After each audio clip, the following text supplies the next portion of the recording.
aja. Untuk pertemuan malam ini ada beberapa hal ya. Ada dua pembahasan kayaknya.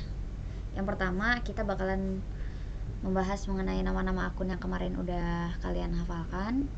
Yang kedua, kita akan membahas materi konsep dasar akuntansi. Tapi sebelum ke hafalan, lebih baik kakak dulu yang pemaparan materi ya. Udah siap untuk mulai belajar malam ini? Siap, Kak. Siap. Sip. Kalau siap, kita mulai. Kakak share screen ya. Nanti untuk hafalan, yang masih mau ngapal boleh. Yang udah hafal boleh juga. Mantap berarti. Kita untuk konsep dasar akuntansi. Kayak gini kelihatan nggak? Atau mau di slideshow aja? Kelihatan, Kak. Kayak gini aja. Kelihatan, Kak.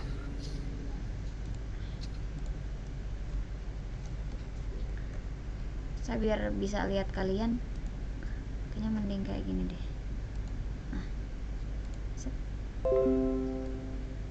kelihatan segini ya? Kelihatan? Iya. Oke, kita mulai ya. Untuk materi pertama di kelas online volume 7 ini, kita akan mempelajari mengenai konsep dasarnya terlebih dahulu. Karena apa? Karena baik lagi seperti yang sudah saya paparkan kemarin, bahwa kita harus mengetahui dulu dari dasar. Kenapa dari dasar? Karena naik tangga pun kita harus satu per satu, nggak boleh loncat-loncat seperti itu. Kita bedah aja dulu untuk PowerPoint yang pertama ini sebelum kita ke hafalan. Nanti ada sesinya ya untuk tes hafalan yang klasifikasi akun kemarin untuk Aktiva Lancar. Oke. Untuk materi pertama mengenai konsep dasar akuntansi, kita mulai bedah dulu dari pengertian akuntansi. Tapi sebelum saya mau bedah dari sini, ada yang mau memaparkan nggak? Satu orang aja, pengertian akuntansi itu apa menurut kalian? Satu orang aja boleh. Ketika kalian mendengar kata akuntansi, yang kebayang di pikiran kalian tuh apa sih? Kalau saya misalkan akuntansi, kebayangnya nyatet, tabel gitu. Dan masih banyak lagi. Kalau kalian apa sih? Coba kira-kira. Pengelompokan. Nah, ada lagi. Ketika kalian mendengar kata akuntansi, Proses pencatatan keuangan. Betul. Apalagi? Uang, Kak. Uang. Uang, betul. Tapi uangnya gaib ya. Karena bagian akunting tuh hubungannya dengan catatan aja. Uang bagian bendahara. Lanjut, apa lagi? Apa? Pengelompokan, betul. Apalagi? Suatu seni pencatatan penggabungan. Seni pencatatan pengelompokan, benar. Oke, tadi udah ada beberapa pendapat. Seni pencatatan pengelompokan, terus juga ada uang katanya. Terus juga ada informasi keuangan. Nah, sekarang kita bedah. Ada pengertian akuntansi menurut dua ahli di sini. Yang pertama menurut Dr. Zaki Baridwan dalam buku Accounting Intermediate. Akuntansi itu adalah suatu kegiatan jasa. Fungsinya adalah untuk menyediakan data kuantitatif, terutama yang mempunyai sifat keuangan dari kesatuan usaha ekonomi yang dapat digunakan dalam pengambilan keputusan-keputusan ekonomi dalam memilih alternatif-alternatif dari suatu keadaan. Yang namanya kutipan harus pakai tanda kutip. Yang kedua, menurut Warren Riffish dalam buku Pengantar Akuntansi, akuntansi itu merupakan sistem informasi yang menghasilkan laporan kepada pihak-pihak yang berkepentingan mengenai aktivitas ekonomi dan kondisi perusahaan. Nah, dari kedua pengertian ini kita akan menemukan clue-clue atau kata kunci yang terdapat dari pengertian akuntansi. Yang pertama, di sini suatu kegiatan jasa. Accounting itu jasa ya, karena kita menggunakan tenaga, bukan menjual barang dagangan. Kita sebagai akuntan, kita menjual jasa. Kegiatannya pun kegiatan jasa. Kemudian fungsinya menyediakan data kuantitatif. Artinya kuantitatif itu adalah bersifat angka, bukan kualitatif. Kalau kualitatif kualitas, kalau kuantitatif angka. Terus sifatnya keuangan. Artinya yang berurusan dengan keuangan, yang berurusan dengan uang, itu pasti ada dalam akuntansi. Makanya dalam akuntansi itu yang kita catat bukan kuantitas banyaknya harta ada berapa buah, tidak, tapi dicatat dalam bentuk nominal uang. Nah, kemudian dari kesatuan usaha ekonomi, berarti akuntansi itu terbentuk ketika kita mempunyai kesatuan usaha ekonomi atau mempunyai entitas bisnis. Nah, selanjutnya digunakan dalam pengambilan keputusan. Berarti artinya kegiatan akuntansi akan melahirkan atau mempunyai output berupa laporan keuangan, kemudian menghasilkan keputusan. Artinya kalau menghasilkan keputusan, si laporan keuangan tersebut digunakan untuk proses pengambilan keputusan. Jadi nggak sembarangan laporan keuangan itu dibuat, dan laporan keuangan itu harus mempunyai pencatatan atau harus dicatat sesuai dengan SAK atau aturan yang berlaku umum di suatu negara. Kalau dunia pakai IFRS, kalau di Indonesia pakai SAK, standar akuntansi keuangan. Nah, selanjutnya menurut Warren di sini, laporan keuangan kemudian digunakan untuk pihak yang berkepentingan mengenai aktivitas ekonomi dan kondisi perusahaan. Jadi selain untuk pengambilan keputusan, kita juga dapat membaca suatu informasi terkait perusahaan kita. Ibaratnya kalau dalam satu kendaraan, laporan keuangan itu cermin. Ibaratnya bisa cermin ke dalam diri kita, berarti cermin untuk perusahaan kita. Bisa melihat historical periode sebelumnya, laporan kita, keuangan kita itu posisinya seperti apa, atau sehat atau tidak. Itu di laporan keuangan. Jadi kegiatan utama akuntansi itu yang pertama adalah mencatat atau menyajikan laporan keuangan. Itu intinya. Jadi bisa disimpulkan bahwa dari kedua pengertian ini, akuntansi itu merupakan suatu kegiatan jasa yang sifatnya menyediakan data kuantitatif, kemudian bisa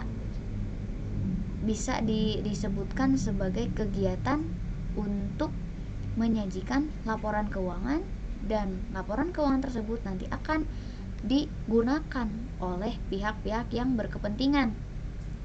Siapa pihak yang berkepentingan itu? Baik pihak internal atau pihak eksternal perusahaan, sama-sama menggunakan. Kalau punya kepentingan berarti kan punya tujuan masing-masing. Orang yang berkepentingan itu mempunyai tujuannya masing-masing untuk menggunakan suatu laporan keuangan perusahaan. Seperti itu, ya. Selanjutnya, nanti kalau misalkan ada pertanyaan, kalian boleh acungkan kaki, tangan, boleh. Kak, saya mau nanya. Nggak perlu nunggu sesi tanya jawab, nggak perlu. Langsung tanyakan aja, ya. Oke, sip. Sekarang kita lanjut ke pemakai informasi akuntansi. Tadi sudah dikatakan bahwa akuntansi itu digunakan oleh orang yang berkepentingan, informasi akuntansi itu. Nah, di sini ada poin-poinnya. Pihak yang berkepentingan untuk menggunakan laporan keuangan, ada pihak internal dan eksternal. Nah, ini karyawan masuk ke sini ya, salah nyatet. Untuk pihak internal ada manajemen dan karyawan. Manajemen dan karyawan tentunya akan menggunakan laporan keuangan itu sendiri untuk kepentingan masa depan.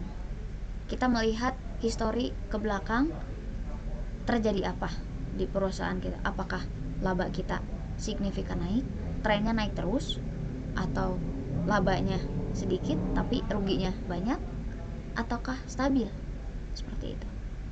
Itu manajemen. Kalau di eksternal, pemilik otomatis akan melihat sejauh mana keahlian manajemen dalam mengelola perusahaan yang ia miliki. Contoh, saya pemilik RR Entrepreneur. Manajemennya misalkan manajemen topnya, paling atasnya ada di sini Rati Aprilia misalkan. Top manajemennya Rati Aprilia. Nah, ketika saya ingin melihat kemajuan perusahaan saya harus melihat laporan keuangannya dengan sebaik-baiknya, dengan hasil audit yang dikatakan memadai gitu. Kalau saya ingin melihat keberhasilan manajemen dalam mengelola perusahaan saya, artinya saya harus melihat laporan keuangannya. Itu tujuan pemilik. Kemudian sebentar.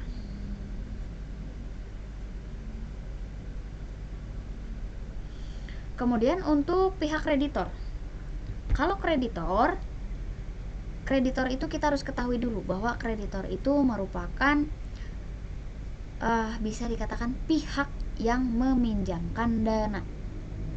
Apa contohnya? Perbankan.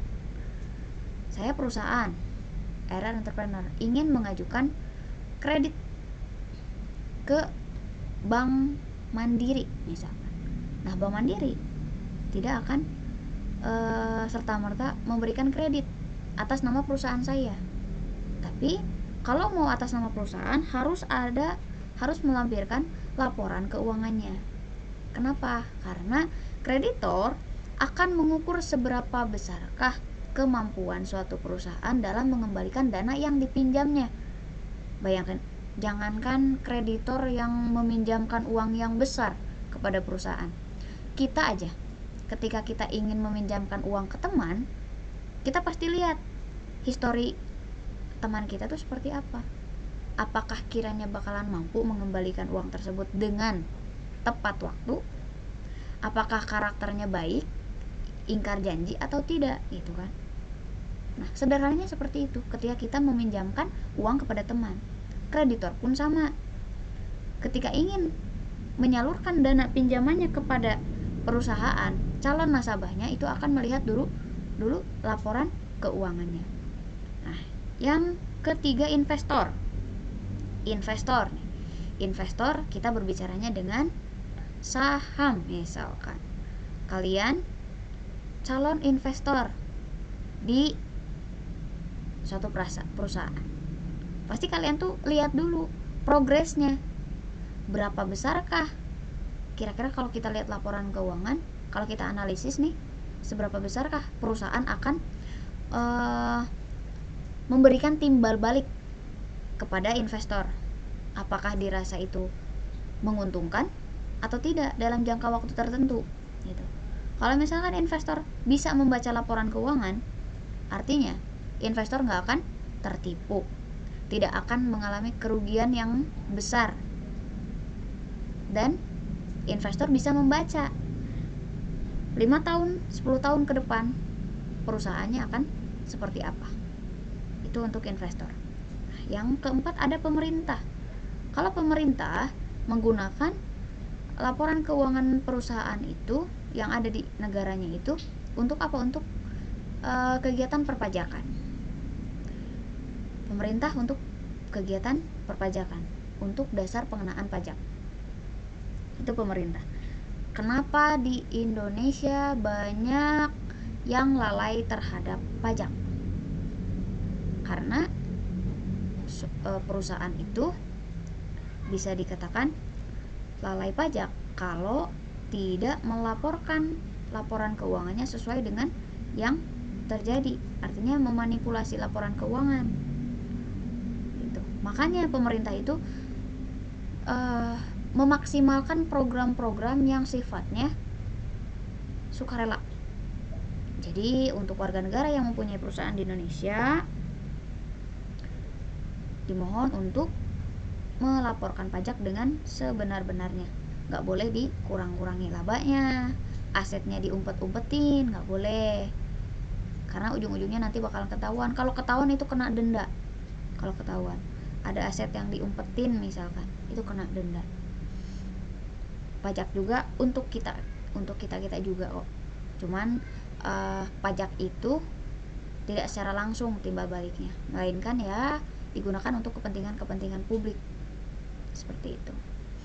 Makanya kita sebagai generasi selanjutnya di profesi akuntan nanti ya, kita itu bisa ke berbagai arah.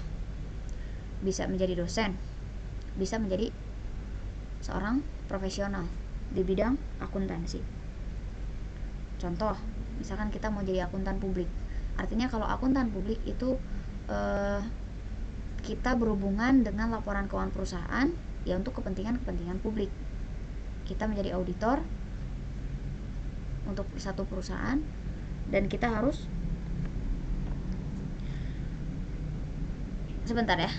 Aduh.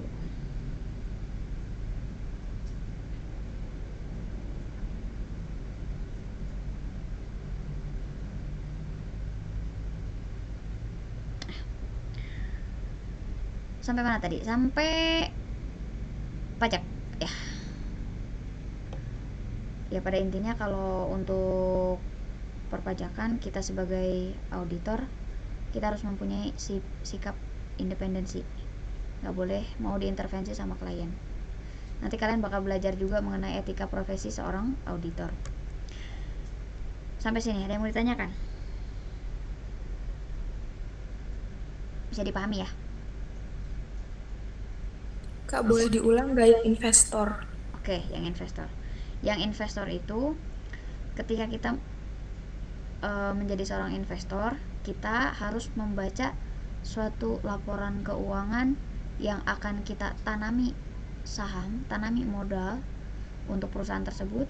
Karena apa? Karena kita tidak boleh mengambil kerugian terlalu banyak. Bukan tidak boleh sih, cuman untuk meminimalisir kerugian kita harus pandai-pandai membaca laporan keuangan. Contoh sederhananya, ketika kalian pengen beli saham di Bibit aja, di reksadana, di Bibit, aplikasi Bibit, kalian pasti yang dilihat adalah tingkat returnnya atau tingkat keuntungannya yang akan kita dapatkan di masa mendatang. Kira-kira berapa persen dari modal yang kita tanamkan, seperti itu. Nah, untuk investor kenapa harus bisa baca laporan keuangan? Ya itu tadi, untuk meminimalisir kerugian di kemudian hari ketika kita ingin menanamkan modal di suatu perusahaan atau ingin menanamkan saham di suatu perusahaan. Seperti itu untuk investor.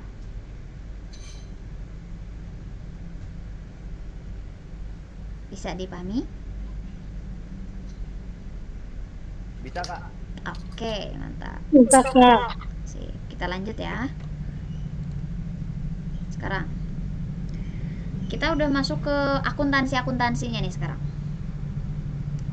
Tapi sebelum masuk ke sini, biar agak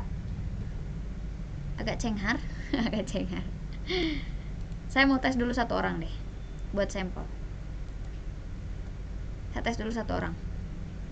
Siapa ya? Saya cek. Waduh, lama. Saya mau yang kelihatannya siap, yang kelihatannya nggak siap. Saya cek ya. Hani Faturrahman, boleh deh. Klasifikasi akun yang kemarin cukup sebutkan namanya aja. Ya Kak, yang kemarin di share. Nama akun aja, nggak perlu semuanya. Cash, not notice receivable, akun Ya. receivable, Hmm, interest receivable, oke. dividend receivable. Pakai bahasa Indonesianya nggak ngapalinnya? Iya. Oke. Eh, Pakai Wah, bahasa Indonesia. Cash, kas. cash, kas, Nah, notice receivable, piutang tagih. hmm, Kak, ini masih hafalan jadi gak apal. nggak apa-apa. Sehafalnya aja. Akun receivable, piutang dagang. Oke, Interest mantap. receivable, piutang bunga. Hmm, Dividend receivable, piutang dividen. betul. Prepaid, expensi. Expense, Beban apa beban ya, Kak? beban. Oh, beban. Berarti Iya. itu typo ya? Ya. Beban dibayar muka. Hmm, Prepaid, apa ya? Prepaid Insurance, insurance, asuransi dibayar di muka. betul. Prepaid rent, sewa dibayar di muka. Betul. Prepaid advertising, iklan Iya. dibayar di muka. Mantap. Office supplies, Betul. perlengkapan Office supplies kantor. adalah Perlengkapan kantor. mantap. Tapi ada satu lagi yang kelewat. Persediaan barang Itu. dagang apa bahasa Inggrisnya? Mercedes inventory. Merchandise inventory. Iya. Oke. Terima kasih Ade Hanifaturoh. Mah, Ya, mantap. Kak, sama-sama. Nah, itu tadi contoh adik kita. Adik semester berapa, Dek? Baru maba, Kak. Mau masuk kuliah. Maba. Oke. Udah baru maba, udah langsung disuruh ngapal klasifikasi akun. Selamat ya. Selamat bersusah-susah ria. Jadi di kelas ini kalian pasti bahagia, pasti full senyum. Karena suruh ngafal terus. Oke, kita lanjut lagi ke materi ya. Itu satu sampel. Nanti kita lanjut lagi buat tesnya.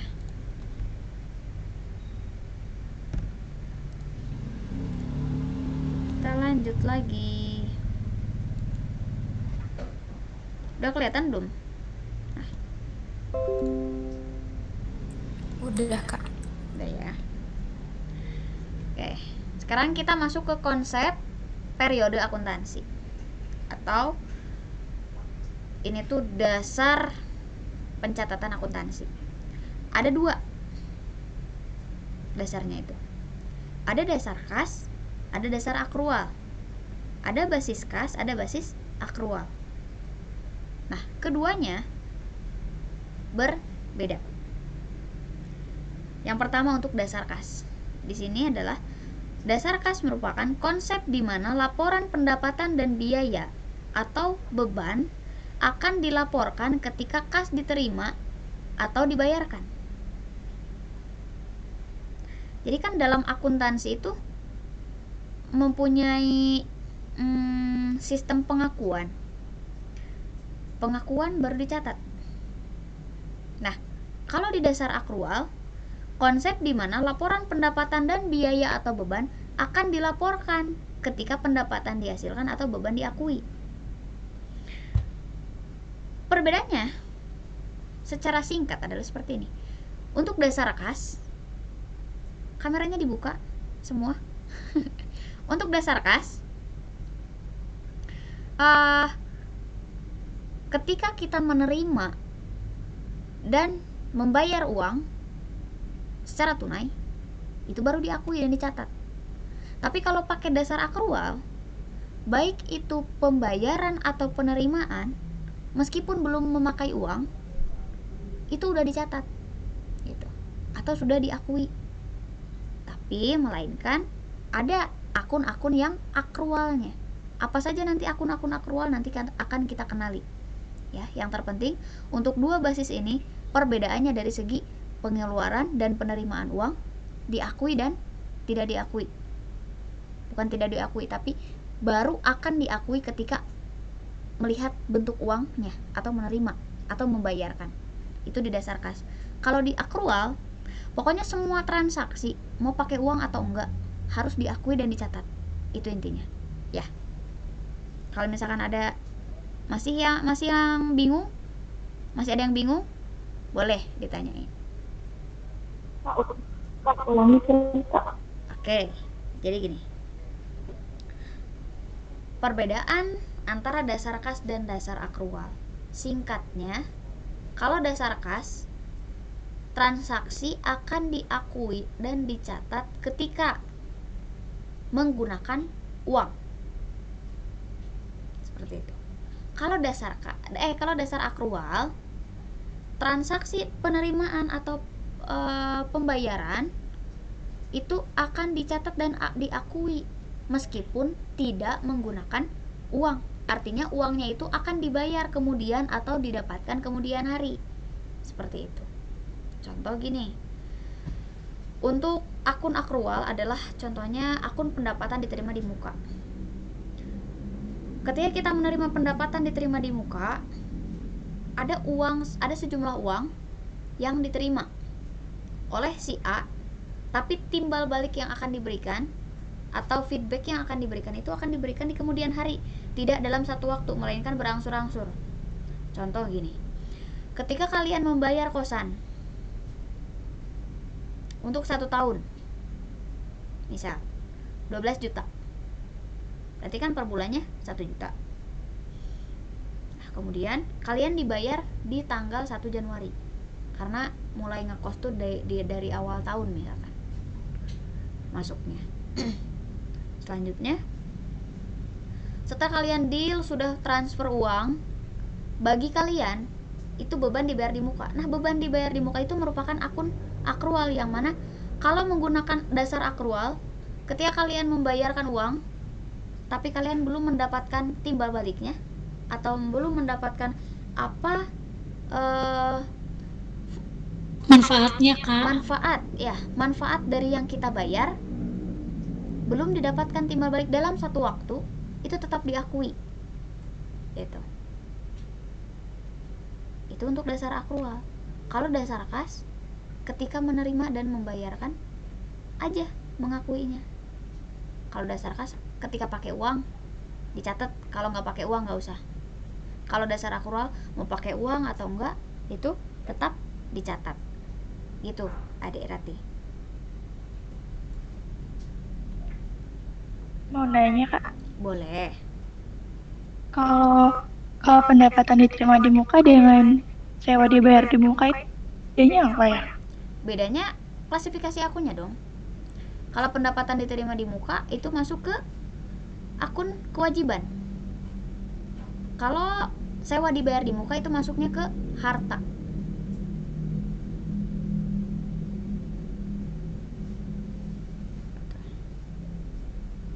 Bisa dibedakan? Kak, maaf Kak, kewajiban itu bukannya utang ya Kak? Jadi gini, akun pendapatan diterima di muka, kenapa masuk ke akun kewajiban? Karena, catat, ketika kita menerima uang, contoh saya ibu kos lah, kalian mahasiswa yang mau ngekos, kalian bayar 1 tahun ke saya. Bagi saya itu adalah pendapatan diterima di muka, bukan diakui sebagai pendapatan, bukan, tapi diakui sebagai hutang. Kenapa? Karena dalam dasar akrual, ya, dalam dasar akrual, saya dapat uang 12 juta untuk pembayaran kosan 1 tahun, misalkan. Terus mahasiswa menempati kosan itu tidak langsung 12 bulan, kan? Pasti per bulan. Nah, nanti untuk dasar akrual itu akan ada penyesuaian. Pendapatan diterima di muka dengan pendapatan jasa itu berbeda. Kenapa diakui sebagai hutang? Karena karena saya sebagai ibu kos mempunyai kewajiban untuk menyediakan kosan bagi mahasiswa yang sudah bayar 12 bulan. 12 juta untuk 1 tahunnya itu. Gitu. Nah, nanti setelah mahasiswa menempati misalkan 3 bulan, contoh, berarti kan ada sisa 9 bulan. Nah, baru yang 3 bulan itu baru bisa diakui sebagai pendapatan jasa atau pendapatan sewa kos. Jadi di akuntansi itu kita bermain pengakuan, bukan status. Kita bisa aja ya, misalkan saya dapat uang 12 juta dari hasil menyewakan kosan, karena saya punya kosan misalkan. Nah, selanjutnya mahasiswa sudah menempati 3 bulan. Yang 3 bulan itu baru dapat diakui sebagai pendapatan jasa. Yang 9 bulan masih menjadi hutang bagi saya. Seperti itu, Hana. Siapa Hana ya barusan? Iya Kak. Oke. Baik, terima kasih Kak. Bisa dipahami? Bisa Bisa? Kak. Oke. Jadi nanti untuk dasar akrual itu akan ada penyesuaian-penyesuaian di setiap periodenya. Gitu. Nah, kemudian untuk tadi beban dibayar di muka nih, biar sekalian. Beban dibayar di muka. Ketika kalian membayar kosan 12 bulan, artinya kalian mempunyai beban dibayar di muka. Itu masuknya ke kelompok harta, bukan ke kelompok beban. Pendapatan jasa masuk ke pendapatan. Kalau pendapatan diterima di muka, masuk ke kewajiban. Sekarang beban dibayar di muka masuknya ke harta. Kalau untuk apa namanya itu barusan tuh? Beban sewa kosan itu masuknya ke akun beban. Perbedaannya beda dari segi klasifikasi akun.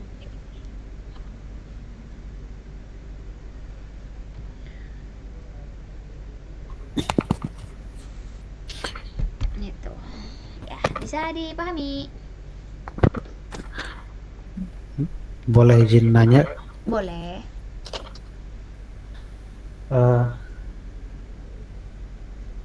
Terkait ini Kak, perspektif misalnya kayak tadi kosan ya, yang bayar kos sama ibu kos itu kan perspektifnya beda ya. Mas dalam artian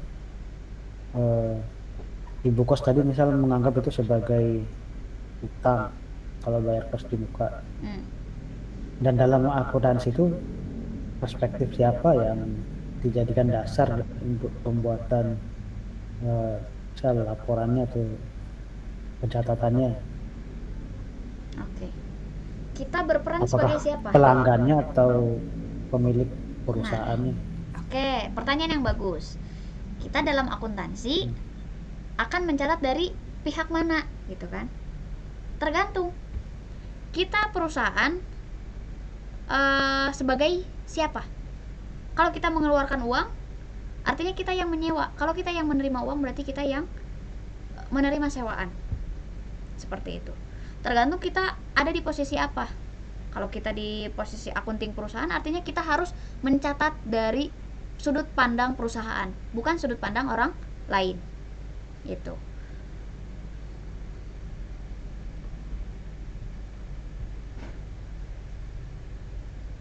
Gimana Muhammad Zul? Ya, siap. Terima kasih Kak. Oke, sama-sama. Itu. Jadi nanti kalau misalkan kalian menjadi seorang akunting suatu perusahaan, ingat, kalian harus mempunyai sudut pandang terhadap laporan keuangan itu, kita sebagai sisi perusahaan, gitu ya. Contoh, perusahaan kalian mendapatkan setoran modal dari pemilik, artinya bagi perusahaan itu adalah penerimaan, tapi kalau pemilik pengurangan uang, gitu.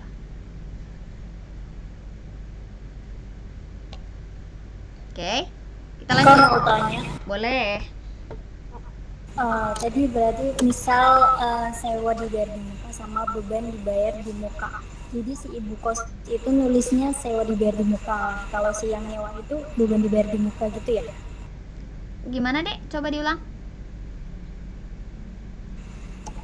Kan ada sewa dibayar di muka sama beban dibayar di muka. Berarti si ibu kos itu nulisnya yang sewa dibayar di muka. Tapi kalau yang ngekos itu nulisnya di beban dibayar di muka gitu apa enggak? Bukan. Jadi beban dibayar di muka itu adalah ibaratnya ibunya. Ibunya. Sewa dibayar di muka itu adalah anak-anaknya. Sewa dibayar di muka, iklan dibayar di muka, kemudian misalkan asuransi dibayar di muka. Nah, itu anak daripada beban dibayar di muka. Gitu. Gitu Kak. Betul. Kalau misalkan untuk yang pihak menerima tadi, si penerima uang dari hasil sewa ibu kosnya, berarti itu pakai akun pendapatan diterima di muka. Kalau untuk beban yang dibayar di muka itu pakai kata-kata dibayar. Kalau untuk si pihak penerima pakai pakai kata-kata diterima di muka. Seperti itu. Ya. Oke? Oke Kak. Oke, sih. Oke, selanjutnya ada lagi yang mau ditanyakan terkait dua ini dasar pencatatan ini? Bertanya, bedakah pendapatan biaya? Gimana Dek? Beda pendapatan dengan biaya? Kalau pendapatan dengan biaya, Ada perbedaan? kalau pendapatan dengan biaya jelas beda. Pendapatan kelompok akun nomor 4, biaya adalah kelompok akun nomor 5. Seperti itu. Jadi kelompok akun itu 1, aset atau harta, 2, kewajiban atau utang, 3, ekuitas, 4, pendapatan, 5, beban atau biaya. Seperti itu. Oke? Ada lagi? Kak, boleh kasih contoh lain selain sewa kos tadi untuk beban dibayar di muka? Misalkan saya pihak asuransi, Prio pihak yang membayar asuransi. Bagi saya, pendapatan asuransi diterima di muka, atau asuransi diterima di muka. Kalau bagi Prio, asuransi dibayar di muka. Gitu. Pada intinya, ketika kita posisinya sebagai yang membayar, itu harus pakai akun prepaid atau dibayar di muka. Kalau kita yang menerima berarti diterima di muka. Seperti itu. Nanti seiring berjalannya waktu, untuk pengenalan nama-nama akun bakalan paham. Yang penting hafal dulu. Nanti untuk penggunaan akan memahami seiring berjalannya waktu. Karena apa? Karena kita akan latihan di jurnal. Gitu. Iya Kak, terima kasih. Oke, sama-sama. Mau ada yang mau nanya lagi? Saya izin tanya. Boleh. Oke, beban dan biaya apa ya? Gimana? Perbedaan beban dan biaya. Perbedaan beban dan biaya. Oke, mantap. Jadi gini. Perbedaan beban dan biaya. Sebenarnya beban dan biaya itu beda. Sebenarnya ya. Tapi kadang ada yang menggunakan akun beban itu pakai akun biaya. Gitu. Kadang ada juga yang enggak. Kadang ada yang pakai akun beban, kadang ada yang pakai akun biaya. Sebenarnya di akun nomor 5 itu adalah beban, bukan biaya. Biaya itu sebenarnya masuk ke harta. Karena apa? Karena biaya itu adalah pengorbanan. Baru pengorbanan aja. Kalau beban itu sudah dirasakan manfaatnya. Jadi setiap beban adalah yang sudah dirasakan manfaatnya. Contoh gini. Kalian membayar listrik untuk 1 bulan. Bulan berjalan. Kalian kan bikin laporan keuangan setiap akhir periode tuh. berarti listriknya udah dipakai, ya kan?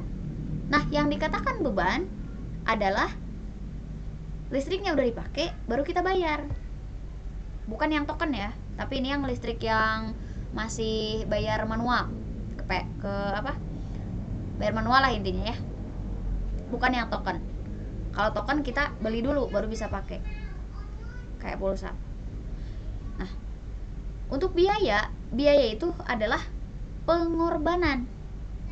Artinya kalau pengorbanan kita sudah mengeluarkan istilahnya kas untuk mendapatkan suatu manfaat tersebut, tapi kita belum mendapatkan timbal baliknya atau manfaatnya. Seperti itu. Contoh apa? Contoh ya tadi, biaya sewa kos untuk 1 tahun. Nah, itu kan pengorbanan. Gitu. Tapi belum kita rasakan manfaatnya. Jadi bedanya biaya dengan beban itu, kalau biaya belum dipakai, kalau beban sudah dipakai dan dirasakan manfaatnya. Itu perbedaan biaya dan beban. Berarti kalau listrik token biaya berarti. Biaya. Gitu.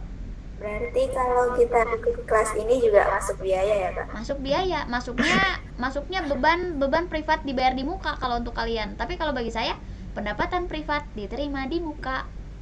Gitu. Kenapa dia beban enggak dia biaya, karena pengorbanan lebih dulu? Boleh pakai, jadi gini, ada 2 konteks kan, boleh pakai beban, boleh pakai biaya. Untuk penamaan akun itu fleksibel, nggak baku. Yang terpenting nggak boleh ketukar kelompok akun 1-5, itu yang nggak boleh gitu. Bisa dipahami perbedaannya? Bisa Kak, bisa. Oke, sekarang sebelum saya ngetes yang hafalan tadi, saya mau nyuruh kalian ngetes hafalin siklus akuntansi ini, karena kalian harus tahu urutannya.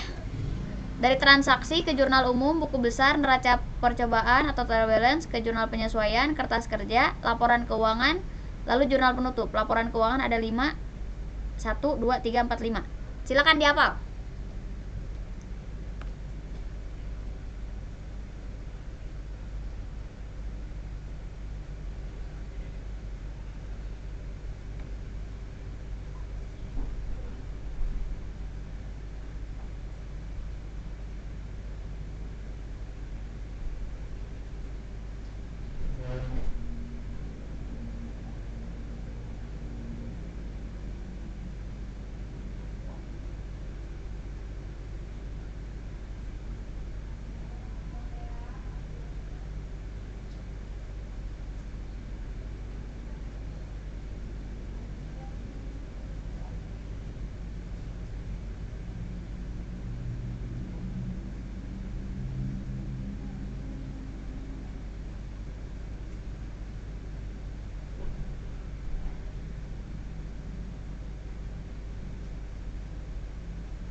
Ada yang sambil nulis.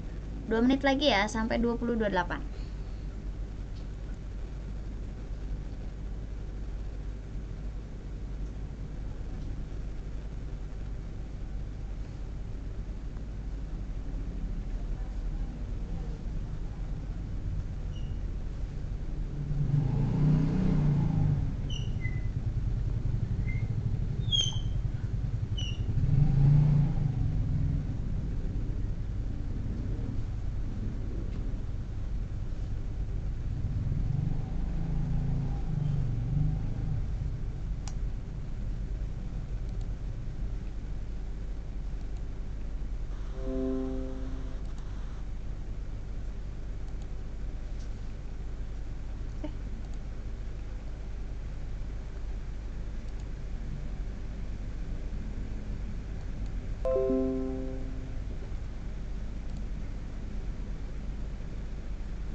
Oke.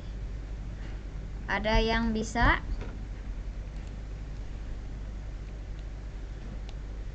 Ada yang hafal barusan? Yang barusan?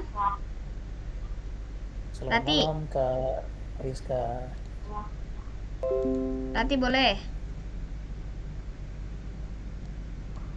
Yang pertama itu transaksi, jurnal umum, habis ke jurnal umum kita ke buku besar. Di buku Kecepatan. besar, dibaca habis itu kita ke jurnal penyelesaian. Ke jurnal penyelesaian pindah ke kertas kerja. Habis kertas kerja, laporan keuangan. Nah, laporan keuangan terdiri dari 5. Yang pertama laporan laba rugi, yang kedua laporan keuangan, laporan aktivitas, yang ketiga laporan neraca, yang keempat laporan arus kas, yang terakhir catatan atas laporan keuangan. Terus pindah ke jurnal penutup. Ada lagi? Yani. Pertama transaksi, terus jurnal umum, terus buku besar, terus neraca percobaan, setelah itu jurnal penyesuaian, terus kertas kerja, setelah kertas kerja laporan keuangan itu ada 5. Yang pertama laporan laba rugi, kedua laporan perubahan modal, ketiga laporan neraca, keempat laporan arus kas, kelima catatan atas laporan keuangan, terus yang terakhir jurnal penutup. Oke, mantap. Yeay. Yang lain siapa lagi? Ada lagi? Mau nanya Kak, Boleh, siapa? Ani. kalau jurnal percobaan itu bisa dibilang neraca saldo nggak sih? Jurnal percobaan. Iya. Kalau Soalnya aku selama buat laporan keuangan itu selesai buku besar langsung ke neraca saldo. Apa jurnal percobaan itu disebut juga dengan neraca saldo?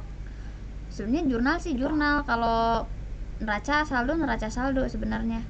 Cuman mungkin ada ini kah? Ada sebutan baru kah? Tapi tabelnya sama. Neraca percobaan kali. Juga baru denger sih kalau neraca jurnal percobaan itu baru denger. Neraca saldo. Jurnal percobaan tadi Neraca percobaan bukan jurnal percobaan Kak. Oh ya? Iya. Neraca saldo percobaan. Begitu ya, Kak. Oke. Oke, udah clear ya? Sudah, Kak. Oke, selanjutnya.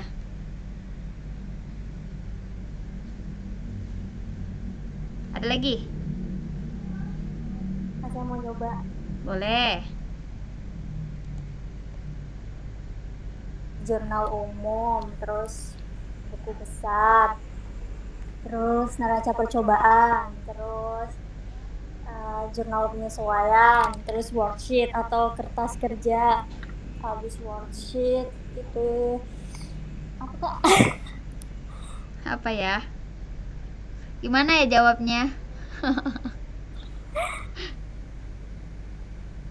Habis worksheet? Laporan keuangan atau Laporan financial keuangan. report. Terus financial report itu ada 5. Pertama laporan laba rugi, laporan perubahan modal, laporan apa lagi coba Kak? Laporan ke Ayang. Laporan apa lagi ya? Coba dibantu temennya. Laporan arus kas, terus laporan catatan laporan atas keuangan, terus Gimana? Gimana? catatan atas laporan keuangan. Benar. Terus jurnal penutup. Oke, mantap. More. Itu ditepukin sama Hello Jihan. Hello Jihan Sawit. Sapit. Kamu coba, Kak. Boleh, sok. Ada. Pertama transaksi, kedua jurnal umum, ketiga buku besar, terus keempat real balance. Habis itu turun ke jurnal penyesuaian. Habis penyesuaian ke samping itu dia worksheet, terus lalu laporan keuangan. Nah, laporan keuangan itu ada 5. Terus laporan neraca, arus kas besar, terus apa lagi tuh ya? Catatan keuangan, laba rugi. Terus yang terakhir jurnal penutup.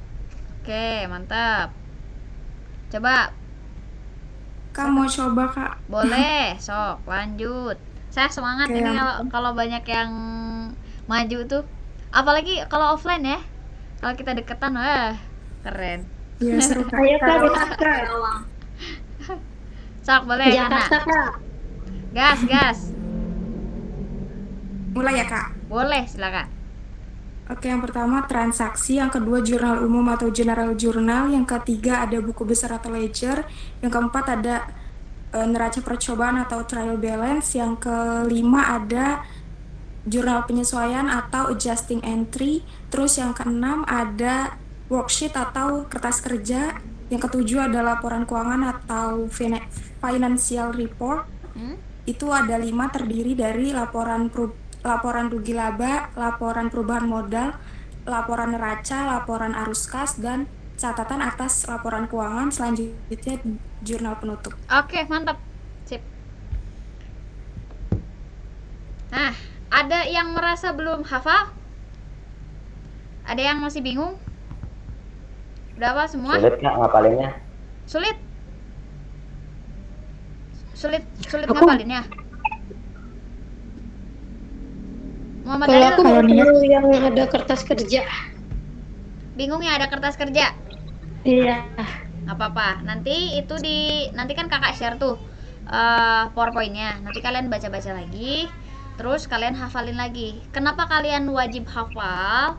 Karena ibaratnya kayak gini, ketika kalian mau menuju suatu tujuan nih, mau ke kampus, tapi kalian nggak tahu jalan, nggak tahu arah, muter kan lama, gitu kan? Berarti nanti bakalan salah jalan. Nah, kalau kita udah tahu urutannya, artinya nanti kita bakalan bisa ibaratnya tuh nge-tracking lah. Kalau di laporan keuangan ada suatu kesalahan, kira-kira nanti kesalahannya letaknya di mana? Itu ada di area siklus. Kalau pakai yang manual, kalau pakai yang by system pun bisa juga. Cuman kita harus memahami sistemnya seperti itu, ya. Yang terpenting nanti kalian dibaca lagi, karena kalau tadi kan cuma dikasih waktu berapa menit buat hafal. Kalau yang udah langsung hafal jagoan banget. Kalau yang nggak hafal sekarang juga nggak apa-apa, nggak haram kok. Oke, Mas Priyo, nggak haram kok nggak hafal sekarang. Kan kemampuan orang beda-beda. Ada yang seneng di angka, ada yang jangan ngapain.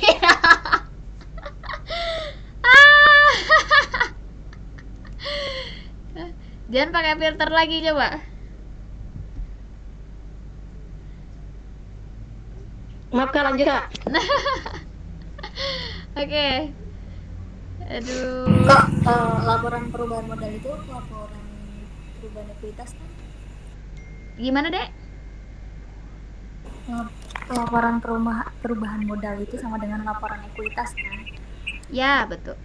Laporan perubahan ekuitas, ya betul.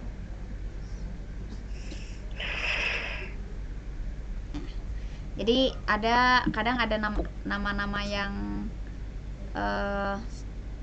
masih merujuk ke laporan tersebut, cuman istilahnya aja yang beda. Kayak misalkan neraca. Nama lainnya adalah laporan posisi keuangan. Terus laporan perubahan modal, laporan perubahan ekuitas. Itu contohnya. Sip. Kak, ekuitas itu diambil dari equity ya, Kak? Ya, betul. Equity itu bahasa Inggrisnya. Ekuitas itu adalah bahasa Indonesia. Kak, mau tanya dong Kak. Boleh, gimana? Yang kita hafalkan itu klasifikasi aktif itu kan di sebelahnya itu ada kayak kas, misalnya itu ada balance plus JPK plus JKK, itu nggak paham Kak, itu maksudnya apa ya? JKO itu untuk akuntansi perusahaan dagang. Cuman kalau untuk akuntansi perusahaan dagang nanti di sesi selanjutnya, karena kita sedang membahas perusahaan jasa. Ada yang JPK, terus jurnal penerimaan kas, jurnal pengeluaran kas, jurnal penjualan, jurnal pembelian, itu jurnal khusus. Untuk apa? Untuk perusahaan dagang.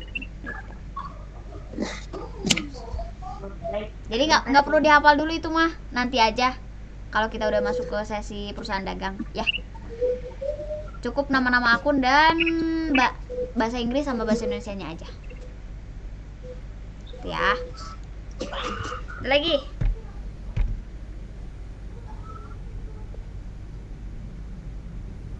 lagi? Nggak ada?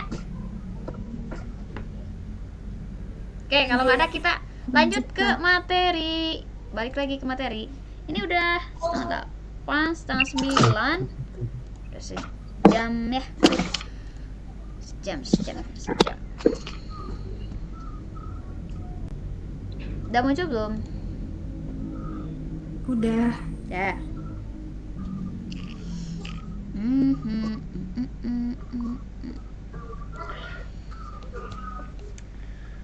Setelah ini, kalau ini pengertian aja. Sekarang kakak mau loncat ke sini. Untuk pemahaman saldo normal akun kakak jelasin dulu ya. Di sesi ini tadi udah hafalan nama-nama akun. Untuk harta lancar baru harta lancar aja. Nah, sekarang kakak mau ngejelasin terkait saldo normal akun. Di saldo normal akun ini akan berfungsi ketika ketika kita membuat jurnal umum. Itu yang paling pertama digunakan pas kita bikin jurnal umum. Yang kedua, pas posting buku besar. Sampai ke laporan keuangan, saldo normal akun ini dipakai. Sampai ke kita udah sampai tahun keberapa pun, kalau kita masih berkecimpung di dunia akuntansi, saldo normal ini kepake. Gitu. Untuk apa? Untuk baca, untuk ngaudit. Gitu ya. Nah, sekarang ada 5 kelompok akun. Kalau kita baca ini terlalu repot. Lupakan aja udah ini mah. Sekarang perhatikan ke saya aja. Saldo normal akun itu kalau dibaca di sini, harta, utang, modal, pendapatan, biaya. Akunnya harta ketika bertambah sebelah debit, berkurang sebelah kredit, saldo normalnya debit. Kita hafalkan cukup saldo normalnya aja. Ya. Dilupakan dulu ini. Kita stop sharing. Sekarang perhatikan ke saya. Untuk menghafalkan saldo normal akun, mana nih, nggak bisa pin.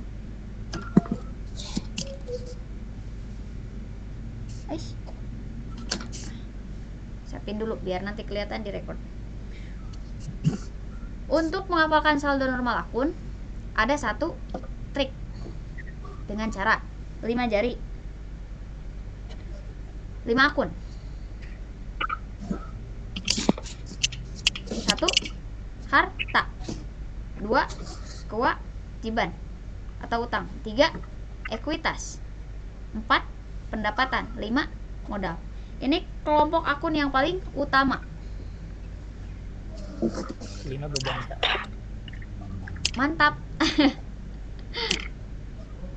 Oke. Sekarang sepakati dulu 5 akun, 5 jari 5 akun. Silakan sebutkan 5 jari 5 akun apa aja? Harta, utang, modal, pendapatan, beban. Oke. Yang lain?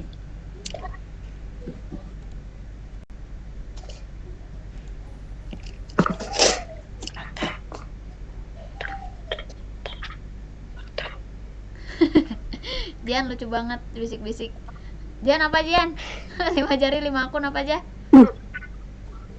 Aduh. Harta, utang, beban. Wah, Saya masuk minta ke dulu. beban. Jangan dulu ke beban. Ini mah ingat beban hidup aja. Pendapatan.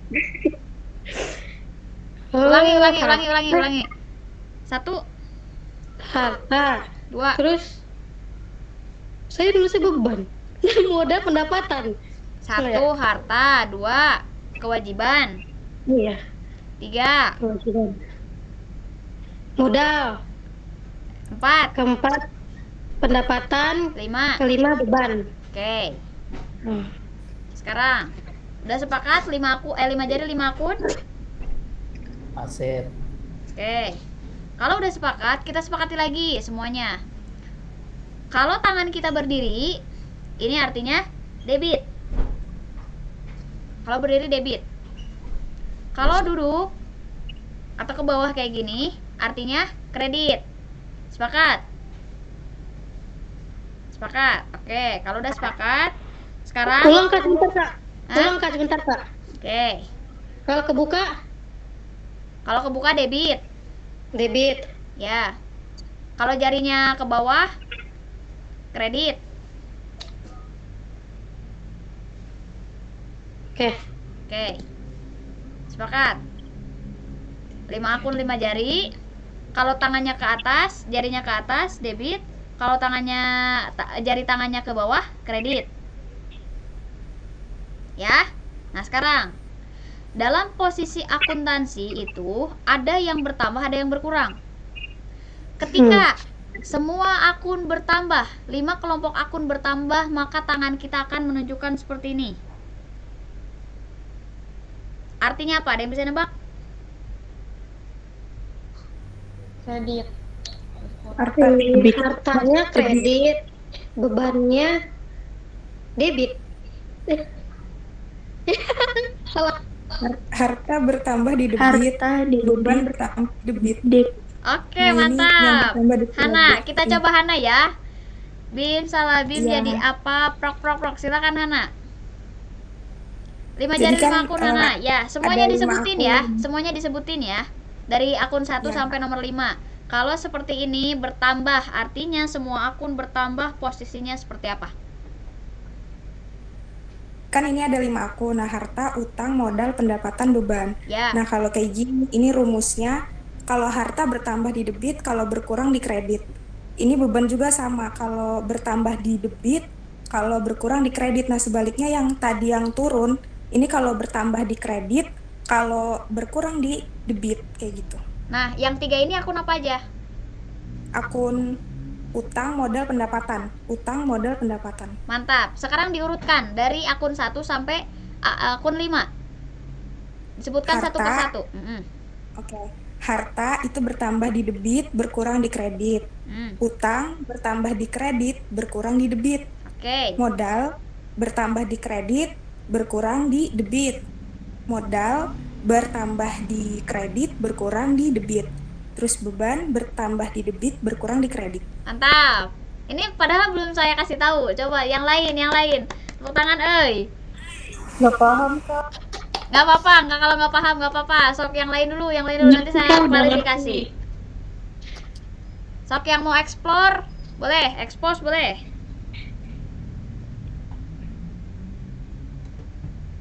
Siapa lagi, Yun? Siapa? Yani. Oke, sok silakan. Gaskeun. Harta bertambah di debit, berkurang di kredit. Kewajiban bertambah di kredit, berkurang di debit. Pendapatan bertambah di kredit, berkurang di debit. Modal bertambah di kredit, berkurang di debit. Beban bertambah di debit, berkurang di kredit. Oke, mantap, udah benar? Benar. Benar, Kak. Aku talbok terus sama dia. Aduh. Siapa lagi mau coba? Sok, boleh.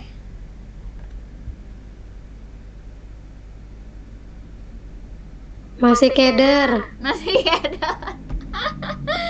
Oke, cukup 2 aja dulu Jadi ya. Saya patokannya yang tadi kakak itu, patokannya yang di presentasi tadi. Cuma ini ada rumus cepatnya biar lebih memahami gitu maksudnya. Oke, sih mantap. Sekarang, jadi kayak gini ya, ceritanya itu asal muasalnya itu kayak gini, asal muasalnya tuh. Kalian itu kan bakalan menghadapi soal-soal penjurnalan, ya kan? Jadi kalian itu harus memahami 1, klasifikasi akun, 2, saldo normal akun, 3, harus banyak latihan. Nah, sekarang 2 aja dulu ilmunya yang harus kita kuasai. Saldo normal akun kita sedang proses nih, proses penghafalan, karena kan nggak akan bisa, nggak mungkin langsung hafal dalam 1 hari hafal semua, nggak akan kalau untuk anak-anaknya. Nah, minimal kita hafal dulu saldo normal akun. Kalau kita lihat tabel ini kan ribet ya, debit kredit gitu ya kan, repot. Nah, ada triknya buat menghafal, yaitu dengan cara jari tadi. Nah, sekarang jari kita 5 itu untuk 5 akun. 1 harta, 2 kewajiban, 3 ekuitas, 4 pendapatan, 5 beban. Nah, sekarang karena akuntansi itu menganut sistem double entry bookkeeping, artinya pencatatan 2 akun atau lebih, jadi minimal ada 2 akun. Kita pasangan cukup 1 aja, jadi berdua aja, nggak boleh lebih gitu. Tapi kalau untuk nama-nama akun dalam akuntansi, dalam jurnal, boleh lebih dari 1, boleh lebih dari 2. Kalau 1 berdiri sendiri itu nggak bisa, kayak kalian tanpa ayang, nggak bisa. Bisa aja sih ya sebenarnya, cuman nggak bisa lama-lama tanpa ayang. Terus setelah 5 jari 5 akun tadi kita sudah sepakati bahwa kalau ke atas artinya bertambah di debit atau berkurang di debit. Untuk jari kita yang ke bawah bertambah atau berkurang ke kredit. Nah, sekarang ketika semua akun, artinya kelima akun bertambah posisinya, seperti ini jari kita. Ya, perhatikan baik-baik. Ini adalah harta. Harta ke atas, artinya harta bertambah sebelah debit. Kebalikannya, kalau harta berkurang berarti sebelah kredit. Gitu. Sekarang kewajiban. Kewajiban ke bawah, artinya kewajiban bertambah sebelah kredit. Kalau berkurang sebelah debit, kebalikannya. Begitupun dengan ekuitas dan pendapatan. Ketika bertambah di kredit, ketika berkurang sebelah debit, kayak gini. Nah, untuk akun beban bertambah di debit, berkurang di kredit. Jadi kesimpulannya adalah yang bertambah di debit hanya 2, yaitu akun beban dan pendapatan. Beban dan harta dan beban, mohon maaf, ralat. Untuk akun yang bertambah sebelah debit, yaitu harta dan beban aja. Selanjutnya, yang bertambah sebelah kredit, yaitu ada kewajiban, ekuitas, sama pendapatan. Kalau berkurang berarti posisi tangan kita seperti ini. Oke nggak? Ya. Oke. Ting nong ting nong. Gitu. Bertambah kayak gini. Kayak halo ayang gitu. Ini bertambah, ingatnya halo ayang aja. Nah, ayang akuntansi. Kalau kayak gini berarti berkurang. Bisa dipahami? Bisa, Kak. Ada yang masih Bisa. keder, tak keder ada? Pendapatan bukannya bertambah, Kak? Ya pendapatan bertambah sebelah kredit.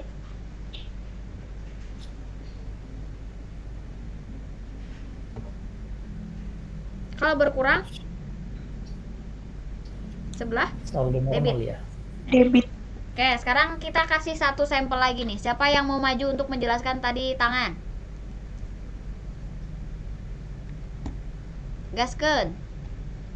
Siapa? Coba saya mau tadi yang keder tuh siapa? Aril. Aril siapa ya? Hello, Kak. Oh, hello keder. Satu Kak, hello. Enggak, bukan. Kenapa dia hilang? Sekarang masih keder atau enggak? Enggak, sok. Bener. Yang benar. Yang benar. Kurang yakin dah. Sekarang mau siapa? Sekarang mau siapa yang coba? Atau gini aja, yang masih ngerasa keder, yang masih merasa pusing, cung. Nggak boleh malu-malu. Kita adalah rakyat manusia yang malu-maluin. Jadi nggak perlu malu-malu lah. Udah bawaan lahir. Kita malu-maluin. tapi nggak termasuk aku ya. Hello aja.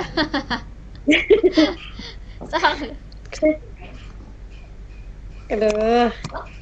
Masih ada yang kurang paham? Kalau udah paham coba teriakin, oke udah paham, siap bikin jurnal gitu. Oke Kak. Oke, udah paham, Kak. Mantap. Tepuk tangan untuk kita semua. Siap buat jurnal kalau balance. Aduh, anak-anak akuntansi itu ya. Kak, boleh tanya nggak Kak? Boleh atuh Aril. Katanya dalam ilmu akuntansi balance nggak balance tuh bisa aja salah Kak katanya. Iya. Bisa jadi benar. Bisa jadi benar, bisa jadi salah. Jadi minimal dalam akuntansi itu balance. Minimal ya. Kalau misalkan balance pun belum tentu benar. Paham nggak? Balance tuh paham. Pengalaman. Balance tuh bisa jadi benar, Resiko, bisa Kak. jadi salah. Tergantung kita pada proses siklus akuntansinya. Udah tepat angkanya atau belum? Udah tepat menggunakan nama akun atau belum? Itu yang menjadi kemungkinan kesalahan. Contoh gini. Misalkan tadi ini masalah untuk tadi itu apa? Pendapatan diterima di muka ya. Ada satu kasus, ini dosen saya yang cerita waktu itu. Ada satu kasus di PTA. PT tersebut pada satu periode hasilnya adalah rugi sebenarnya. Tapi ternyata pada saat diaudit labanya jadi gede. Nah, di situ kita dapat mengetahui balance sih benar, balance. Tapi posnya udah tepat atau belum? Seharusnya pendapatan diterima di muka itu masuk ke kelompok harta, tapi PTA tersebut malah mengakui sebagai pendapatan jasa.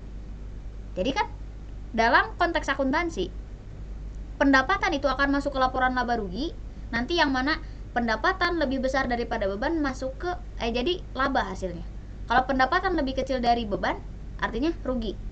Nah, seharusnya pendapatan diterima di muka itu masuk ke akun kewajiban, bukan ke akun pendapatan.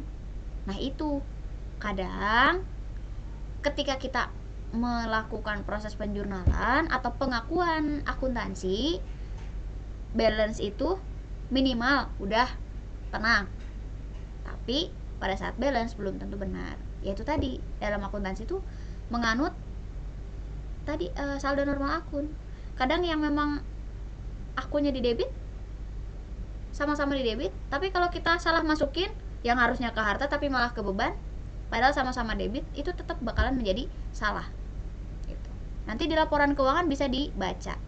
Contoh misalkan kalau untuk harta malah dimasukin ke beban, pembayaran kosan tadi harusnya kan masuk ke akun harta, tapi malah dimasukin ke akun beban, otomatis yang harusnya laba misalkan punya pendapatan 10.000, tapi karena beban kosan tadi dibayar di muka itu malah dimasukin ke beban, otomatis bakal mengurangi nilai pendapatannya. Itu paham nggak? Jadi kelima akun itu gimana? Mau tanya. Boleh. Yang masalah pendapatan itu, misalkan di jurnal itu pendapatannya ada berapa, misalkan di Februari ada pendapatan, nah di Maretnya lagi ada pendapatan. Itu pendapatan dua-duanya itu dimasukin apa kita pilih salah satu aja? Ya dimasukin atuh. Dua-duanya berarti dimasukin semua?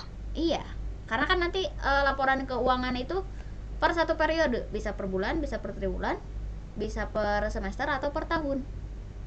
Nah kalau per bulan, artinya kalau laporan keuangan per bulan Januari, untuk setiap saldo akhir yang ada di bulan Januari itu menjadi saldo awal bulan Februari. Nah nanti untuk yang saldo-saldo awal itu akan dijumlahkan transaksinya dengan transaksi yang terjadi di bulan selanjutnya, di bulan Februari tadi gitu. Jadi bukan kayak matematika bulan Januari sama bulan Februari ditambahkan, itu enggak, tapi kan karena ada proses siklus akuntansi tadi gitu ya. Bisa dipahami. Nanti sering berjalannya waktu bakalan bisa kok, cuman minimal di pertemuan 2 ini ada bayangan mengenai saldo normal akun. Untuk apa? Untuk proses penjurnalan kita di pertemuan ke berapa ya, ketiga apa keempat lah, kayaknya keempat. Besok kita akan review dulu. Udah bisa dipahami untuk kedua materi tadi?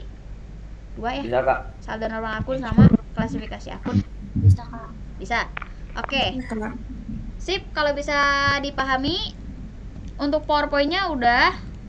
Nanti untuk ini jangan dulu deh. Untuk ini mah dibaca aja dulu. Ini untuk persamaan dasar akuntansi kita bahas ketika kita membahas tentang jurnal, biar sekalian, biar jangan dulu hitungan. Cukup tugas kalian memahami dulu saldo normal akun dan menghafal lagi klasifikasi akun ya. Klasifikasi akun nanti tinggal ditambah aja untuk kelompok aset tetapnya. Nanti saya kirimkan lagi untuk bahan hafalannya. Itu aja paling untuk pertemuan malam ini. Sebelum ditutup masih ada yang mau ditanyakan dulu nggak?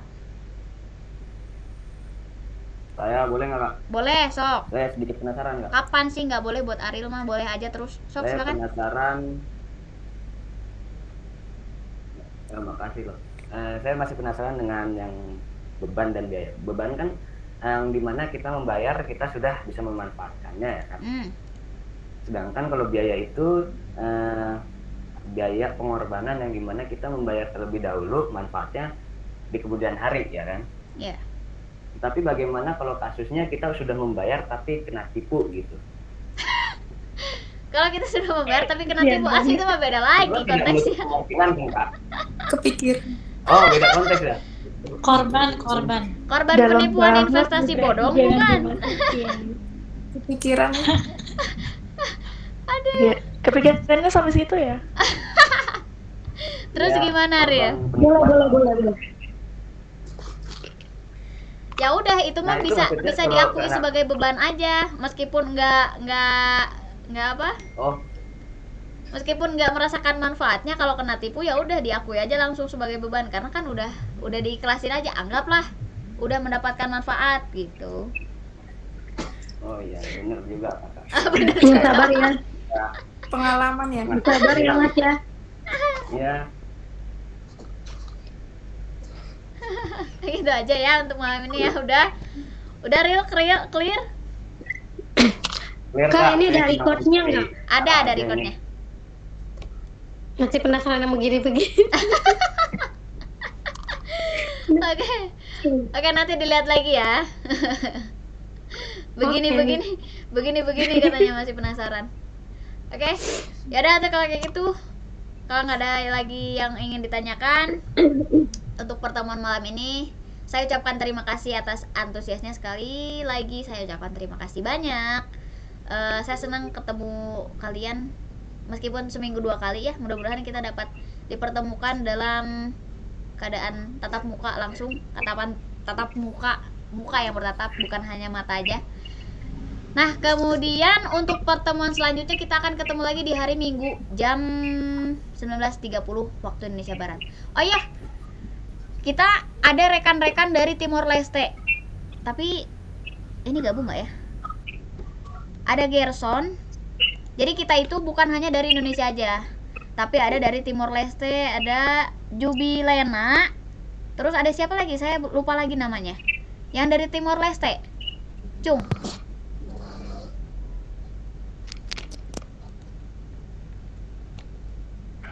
Gerson nggak ada suaranya, Dek.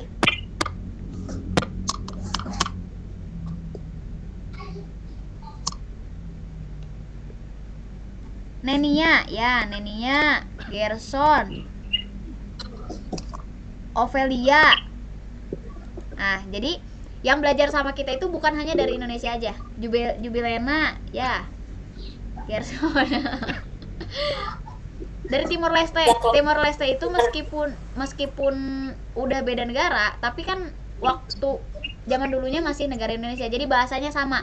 Bahasanya sama kita sama. Gitu. Cuman mata uang yang digunakannya berbeda. Kemarin aja rekan kita yang dari Timor Leste itu bayarnya tetap pakai mata uang mereka, pakai US dollar, pakai dolar Amerika. Cuman pas masuk ke saya tetap rupiah karena pakai valuta asing. Jadi transfernya langsung lewat bank, nggak bisa lewat m-banking. Gitu. Saya ucapkan selamat datang dan selamat bergabung di kelas online akuntansi Indonesia. Kalian hebat, kalian bisa nekat banget buat ikut kelas akuntansi di luar negara kalian. Mudah-mudahan bisa dipahami ya, dan mudah-mudahan bisa bermanfaat untuk perkuliahan dan kehidupan nyata nanti di dunia pekerjaan. Oke? Siap? Sama-sama. Oke, kalau kayak itu untuk malam ini saya cukupan sekian. Saya pamit undur diri. Terima kasih. Wassalamualaikum warahmatullahi wabarakatuh. Selamat malam semuanya. Sampai jumpa lagi di hari Minggu malam Senin. Dadah.